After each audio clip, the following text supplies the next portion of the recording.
Jesus says, I am the vine, you are the branches. Every branch that remains in me will bear good fruit. In the Bible, we read that there are two kinds of fruit that believers should bear. The first is the fruit of the Spirit, where God's Holy Spirit gets in us and develops godly character, and it's talked about as growing fruit. But the kind of fruit we're looking at today is the fruit of the vine. It's the fruit of remaining in Jesus Christ. It's the fruit of charitable works and acts of sacrificial love. And our connection with Jesus in this, as he says, the branches must remain in the vine, that's a continuous internal connection. It's not external, it's not temporary. It's a continuous feed from Jesus Christ into our hearts so that we can bear the fruit of good works. Jackie, I know you're a Christian, but I have this one question. How can you really have a relationship with someone you can't see, you can't hear, you can't touch? Don't you get tired of your imagination going wild? I know it sounds exhausting and would be if I was doing all the work and God was just standing by watching me. God isn't detached. He's very real and part of things. In fact, I'm pretty sure he works harder than I do. But how do you know that? How do you know he really wants to connect with you? Because it just happens. When I sit and read the Bible and I pray, I know he plants thoughts and he just stimulates me. I know it comes from him. I just feel this incredible connection with God.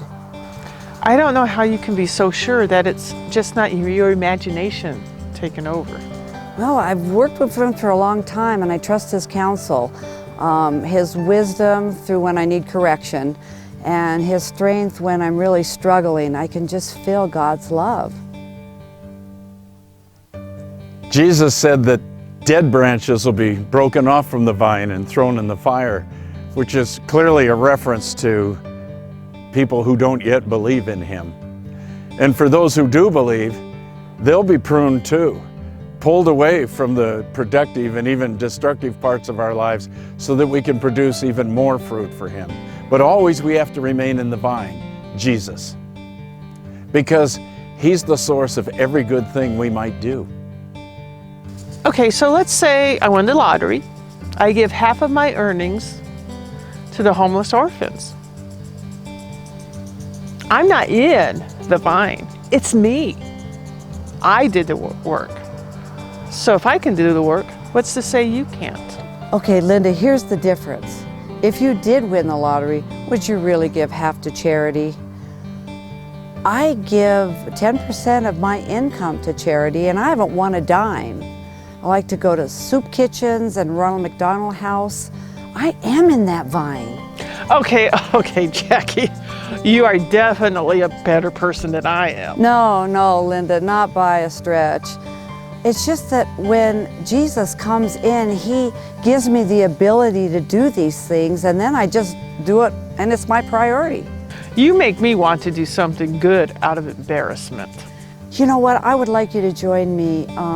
Come with me and you can see God's love, and maybe you're going to want to join him.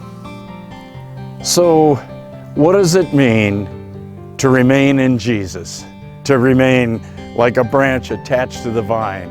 Well, Jesus explained that. He said, if we will love other people the way he loved us, sacrificially, then we remain in him.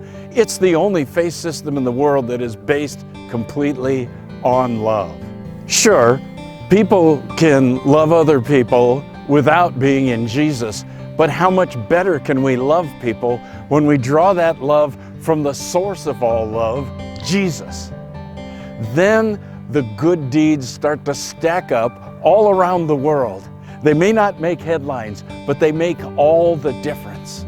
And it brings meaning and purpose to true believers. Now, if this video has any impact on you, then please subscribe and leave us a message, leave us a comment. Let us know how you're thinking about these things. We value that.